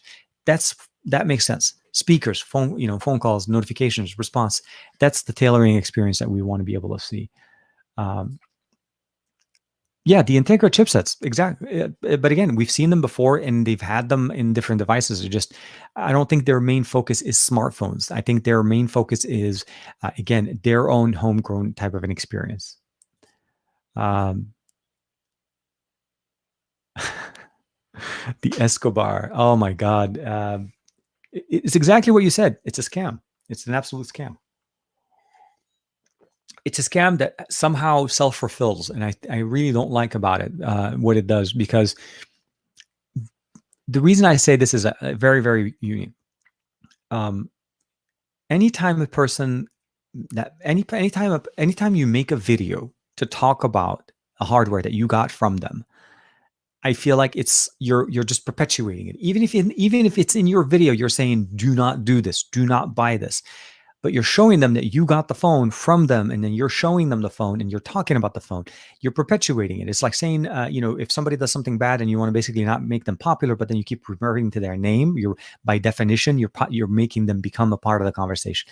I think the Escobar conversation is a very interesting conversation because we can see what they're trying to do. It's very, with a little bit of, like, with a few seconds of conversation or even thought process, you can see that this is a scam. This is not going to happen. There's just no way for it to exist. And then the only people that have it are people that are able to create content around it and make it into the public eye. So those are the things that we want to kind of keep in mind. At the end of the day, I really hope that whatever they're doing, they find a better way to make a living and not keep trying to cheat people out of just taking money and not shipping hardware. But to me, it's a bad situation. Abdullah is asking us, what is the best smartphone at the moment? Do you advise to use Huawei because the service is restricted from Google Play? It really depends on what your needs are. So I'll say this in an interesting way. Huawei, yes, doesn't have the services, but you can technically get them on. So I'm not trying to say how or what's the process. And I would say Google is your friend. I wouldn't limit that. If that's the price point of a phone that you're looking for is in that price point, and it happens to be a Huawei or an Honor phone and it works for you other than the Google Play thing, that's not going to be a limiting factor. You can fix that problem. And I would say, again, Google is your friend on that one. But as far as actually realistically on the price point right now in the US market, I think a good device would be, like, honestly, I would say the OnePlus 8 is a great device for most carriers. It is available on most carriers, so you should be able to pick it up and enjoy using it quite nicely. I feel like from an overall rounded experience, OnePlus is doing a great job with their smartphones. When it comes down to obviously iOS, if you're looking for an Apple device, something like that, obviously there's no question there. I think you definitely want to look into what you can afford. There's no great best phone for everybody. There's going to be what's best for you. And there's going to be a different set of criteria that you're going to go through when you're making your decision on a purchase. First, the price point, the features, what you can do with it. I feel like the Google Play services should not be a factor into this. So I would say just make a decision based on what you're able to afford and what's available for you in your area. So we've been using lithium-ion batteries eons ago. What do you think about the new evolution of batteries? I think batteries themselves are becoming. They need to be that next innovation. That they need to be that next development where we're able to have smaller form factor batteries, less heat generating batteries whenever we're basically charging and discharging them.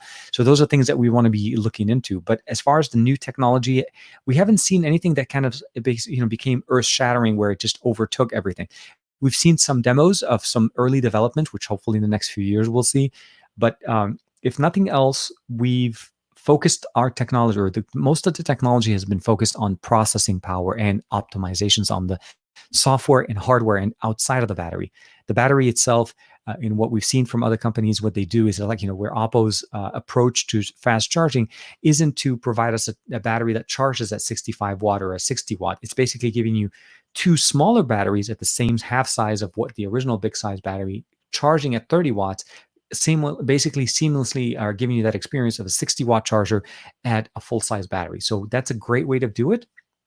Foldable devices now obviously are all using split battery technology, meaning putting two different batteries and one on each side of the actual device. So we haven't seen new development in the quality of the, like where you're talking lithium ion, but we've seen where companies are starting to basically look at, as opposed to trying to, bake the entire pie, they're breaking the pie in two pieces and baking it faster at two small pieces. So we'll have to see how some of those things come up. Lithium polymer now, by the way, yes, that's the new technology. Ronald is jumping. Lithium ion is actually the older generation. Lithium polymers now. The graphene batteries. I have to see a little bit more about that one. I haven't read enough about that one. The Mi A2 in India has support for Qualcomm Quick Charge 4.0, but no charger available on the market. It's like saying my car can go 100 miles, but there's no roads for you to go 100 miles on because most roads are 50. I'm with you. It's one of those really interesting conversations. They need to provide all of the tech that you need to be able to get it to run. What do you think of the Android Go versus the KaiOS for features, phones in the year? KaiOS, I liked KaiOS. Actually, I have a device that runs KaiOS, which is a smart, I think what's it called? It's an Alcatel phone that was also running it.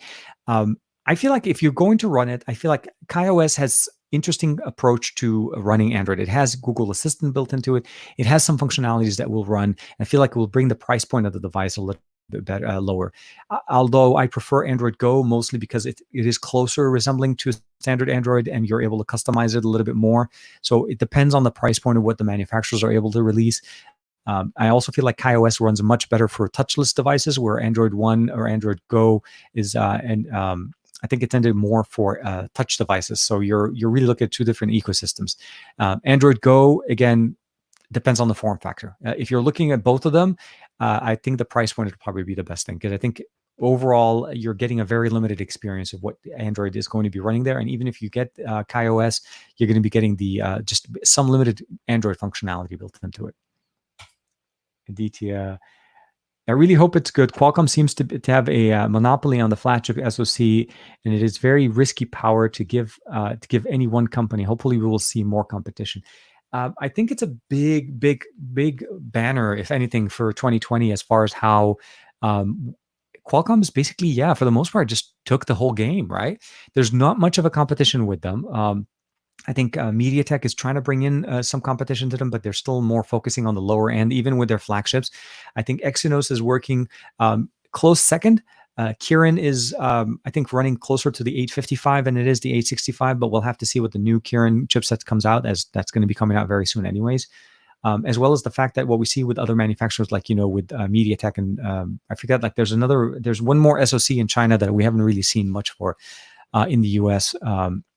But short answer is, I feel like, it is pretty much what we see here. But I think that's because of where this is the first generation. Everybody's reacting to it. So next year's, or by the end of 2020, we'll start seeing the new SoCs from other companies of what they're offering. And I'm hoping that the competition will get a little bit better, and hopefully price points will start dropping for us as well. When it comes to getting a phone, you go with the new budget phone or an old flagship. I think the cameras will probably have to factor into that, but I probably would say if let's say right now we'll do an exact kind of an example. I'm out to buy a phone and I'm going into the store, and would I go with like a $400 phone, or would I go with the OnePlus 7T Pro 7T from last year? Hands down, I would go with the 7T. It came out at the end of 2020. It's about 7 to 8 months old.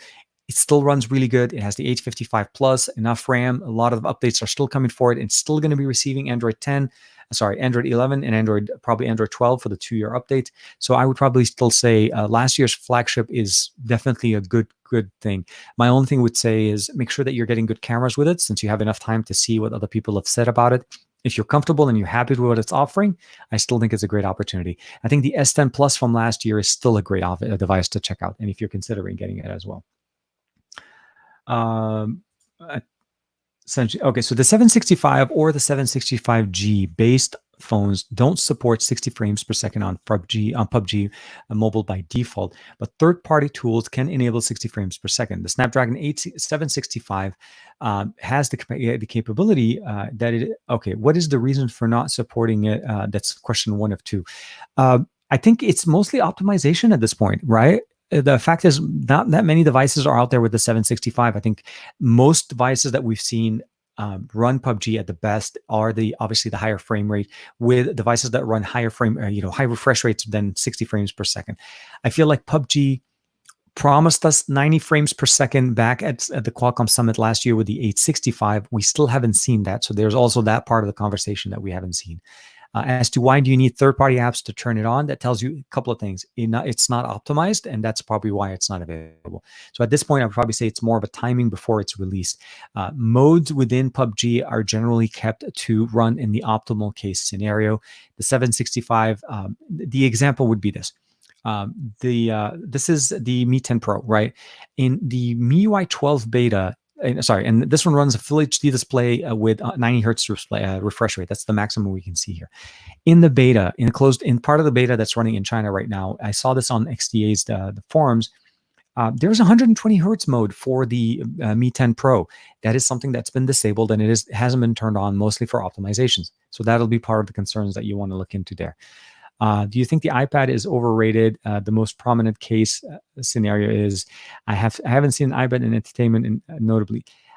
I want to say yes. I think honestly the iPad has its use case scenario, but I don't think it's as popular. It shouldn't be as popular as it is right now, because of the fact of what it does and what it's limited. iPad OS at its best, it's still a mobile OS optimized to look like or run close enough to what we have from Mac OS. If you need something to run at the level of what the Mac OS does, get a Mac. Basically a MacBook Air. Don't go with a MacBook 13. That's going to be close enough to what some of the iPad Pros can get to, especially when you start adding in the keyboard accessory. That's a $200 accessory. So for me, to try to make a tablet run close to what a laptop is and get it so up in that spec sheet to get close enough to the laptop, I feel like you don't want it. You want the tablet to stay in the tablet ecosystem. Give it enough power to be functional, but $200 accessories is, to me, I feel like it's just too much. At the end of the day, if I want horsepower and I want productivity, I will go to my PC. I will go to my basically ultra light PC. So there are devices like, AMD running chipsets that basically are laptops, are thin ultra light laptops that will outperform what, functionality you would want to get out of a tablet with an attached keyboard. And again, unless you want to be very much into that ecosystem, I feel like that's going to be something you guys, I feel like it would be something they should do better at. A different question: do you think that the Chinese manufacturers are eating up quite a chunk of TV market due to cheap prices? Their panels are okay. So I think he's talking about some of the new devices that are coming up. So I think Xiaomi just I saw somewhere on Twitter they were talking about some of their new TVs, 65 inches. We've seen OnePlus jumping into the games, and we're seeing also other manufacturers jumping into the TV space.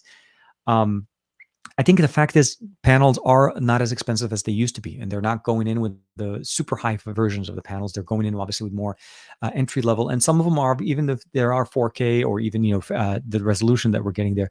This is their first generations of getting into a lot of these things. As a competition, I think it's interesting. I think TCL, if anything, can be a perfect example of that. They've been at it for a while. They've moved into jumping into smartphones, making their own smartphones and giving us better displays there. So it really depends on what you're looking for. And I would say make sure you read up on a device that you're buying. Don't just jump into it. And I think the ability for us to make a decision or to guide the market with our wallet is always going to be the best way to look at it. But I don't think it's making a big enough of a difference. I think people that want to buy a premium TV will buy a premium TV knowing what they're getting. And they're not going to jump in on the name just because it has a mobile device company's name into it. Sorry, jump into here, Aditya. I'd say it depends on the use case. Yeah, older flagship tend to have better radio and modems, GPUs, and mid range might, and the basic traditional have don't have a 5G support. I think that we were talking about the whole flagship versus mid range versus last year's flagship. I think I'm with you there.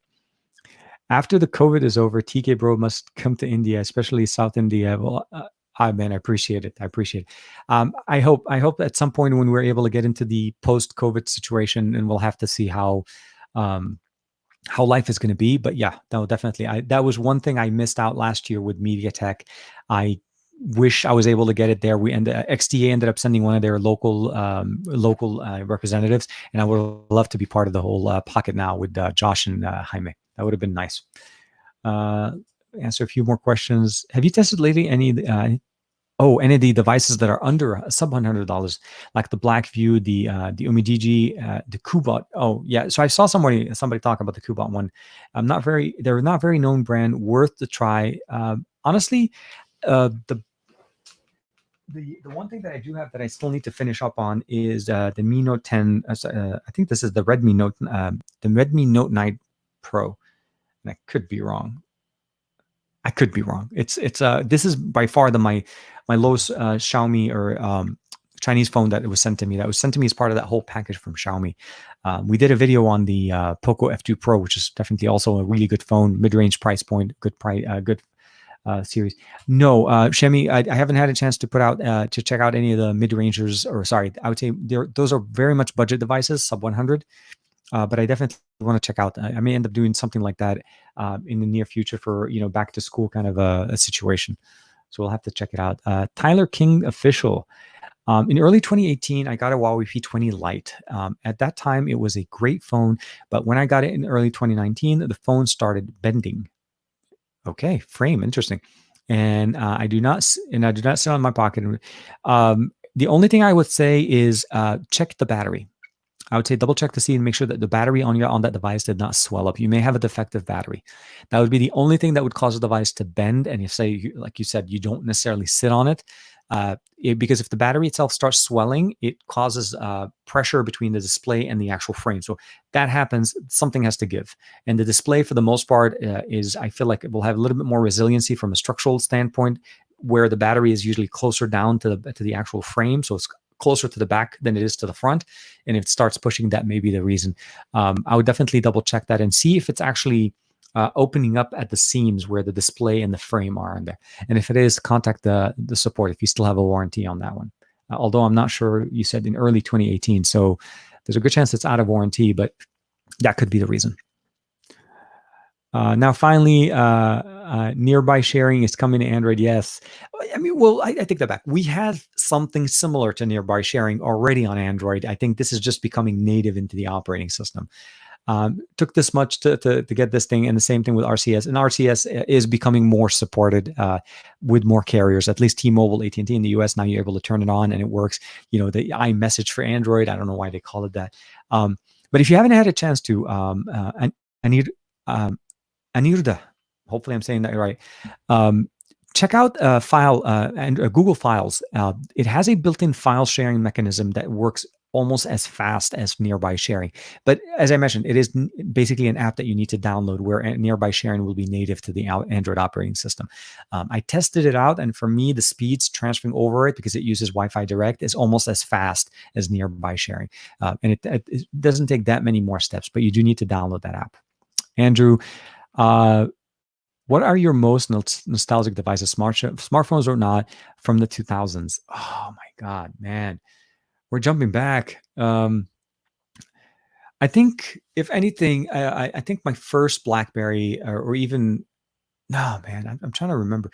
So my first, it would be a Nokia. It was a Nokia 6100. It was one of my first smartphones that I got a chance to play with. It wasn't even my smartphone. It was my aunt's. And I was very fascinated. It had that nice greenish bluish tint. It did that little color shift. It has that little nub antenna sitting at the top. And that to me was so cool. I was a young kid. I was very just I was amazed at the phone, how small it is, how long the battery was. You could make calls.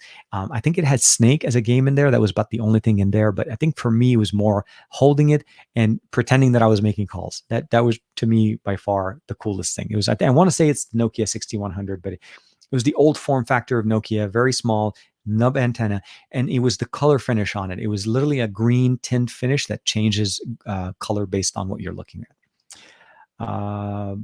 We'll do a few more questions. I'm probably going to be iOS 14 versus Android 11. Which one is best for privacy? I think both are going to be offering you the best of privacy features in their own ecosystem. One doesn't really trump over the other. If you're looking into an ecosystem that is very much well controlled from what can get in there, Apple does a really good job of that because of just their control. They don't allow things to come in unless they vet them exactly. Android is more of, they do a really good job of providing us security features built in, but because of the fragmentation of the way Android is because of the way Android is basically Android, we don't ever use a clear stock version of Android unless we're using a Pixel device. You're using a skinned version from an OEM. So let's say, OnePlus, Oppo, Vivo, all of those, they're adding their own UI on top of it. And they also have a way of customizing what does and what doesn't come through. So from a security standpoint, I think both are very functional. Both are great in their ecosystem. It's always going to come down to security updates and how fast you're able to get patch updates to devices that vulnerabilities are identified. Apple as well as Google both have, in both of their ecosystems, have had issues in the past where they've had to push a security update to fix them. That's not uncommon. iOS is not immune, although less likely. So for me, if I had to choose between the two, currently, because of my involvement in Android and what I do with Android devices and I use them, I would say Android 11 has a lot of potential of what we're looking into, but it's also going to come down to what you're looking for as an ecosystem.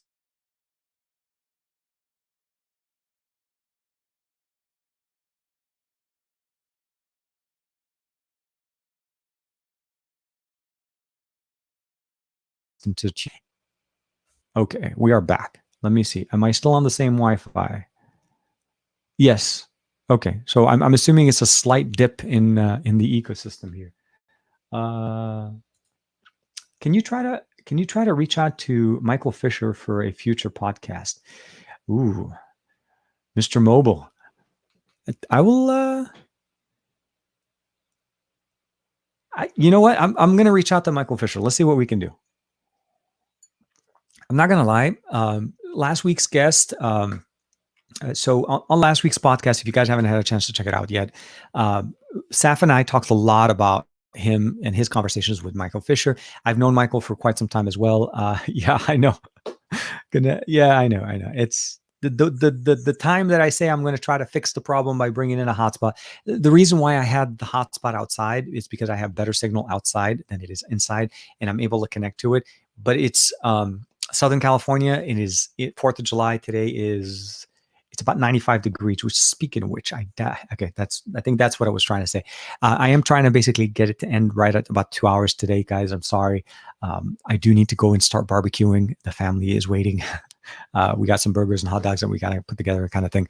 But I will talk to Michael Fisher. I'm actually going to try to reach out to him and see if I can get him either maybe next week or the week after, if he has some time. I was originally thinking of waiting till the Xperia Pro comes out, since he's very much on top of that. So if I'm able to get access to that, we can have a conversation over it. But definitely would love to have him on just to kind of pick his brain and talk about some of the old retro tech that he's been putting out as far as content. When phones were fun series. Absolutely. I love that series. He's bringing in all of the nostalgia stuff. Like a lot of the devices that he's showing you guys, I've either had access to, I've used, I've played around with, but it was way before we were even into the ecosystem of making, videos and so on. Should I send some bandwidth over to you with that? Matt Tyler. Yes, please. I'd like a couple of gigs of bandwidth, please, because it seems like I can't keep doing this all day. No, it's a very unique thing, internet connectivity. But again, one of the reasons why I feel like if you think about it this way, StreamYard does a great job.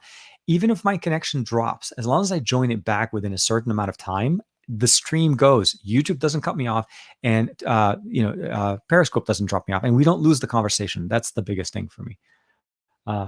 So with that being said, Vikash, yes, thank you. Happy 4th of July. You're great. Appreciate it, man.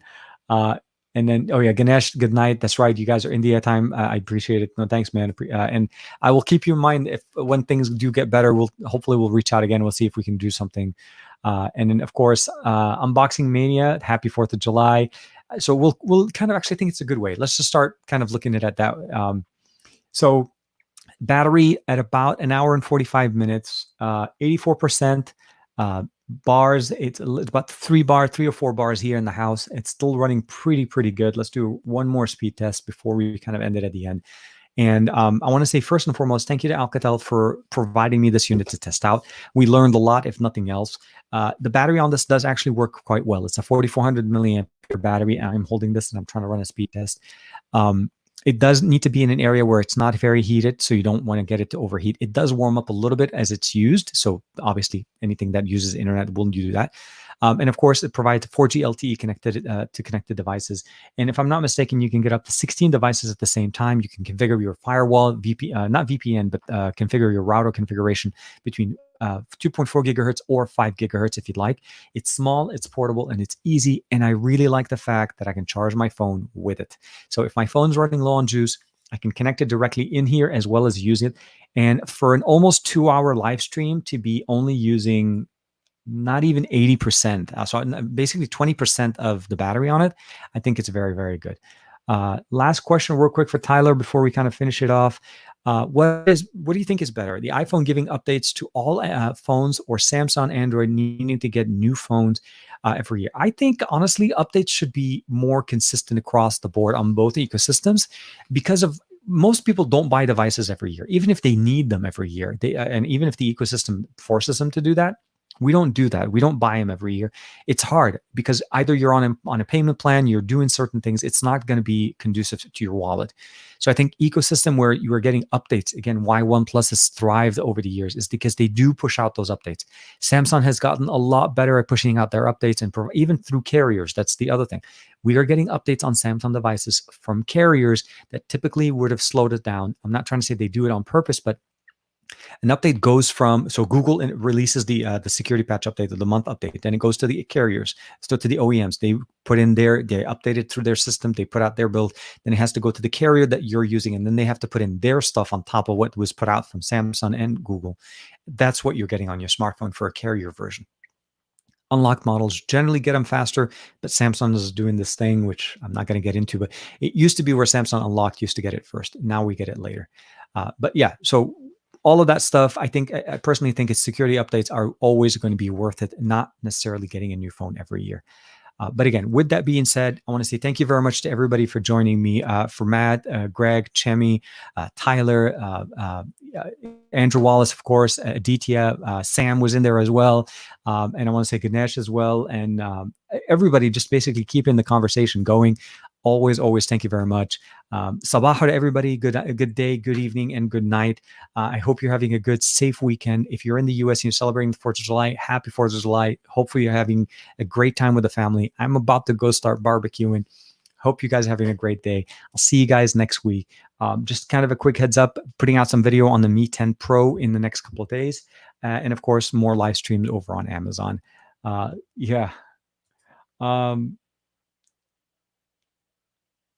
I've been using it so the Aurora App Store it's hard to say safe. It's a third-party app. It's like using APK Mirror. Is it safe? I would say trust it. Go only with the applications that you're comfortable with. That's the best way to say it. It is not a true replacement, but it's definitely more convenient. That'd be the best way. Happy 4th of July, Chemi. And of course, Matt Tyler, as always, welcome back, man. I appreciate you jumping in from your office, TKR Bay. And I'll see everybody on Monday on Juan Carlos's live stream. And tomorrow afternoon, make sure to check out Matt and Sam on Across the Podcast at 1 p.m. Pacific Standard Time. Thank you guys again. Like and subscribe as usual. And I hope you enjoyed this video and hope you're having a good weekend. I'll see you guys next time.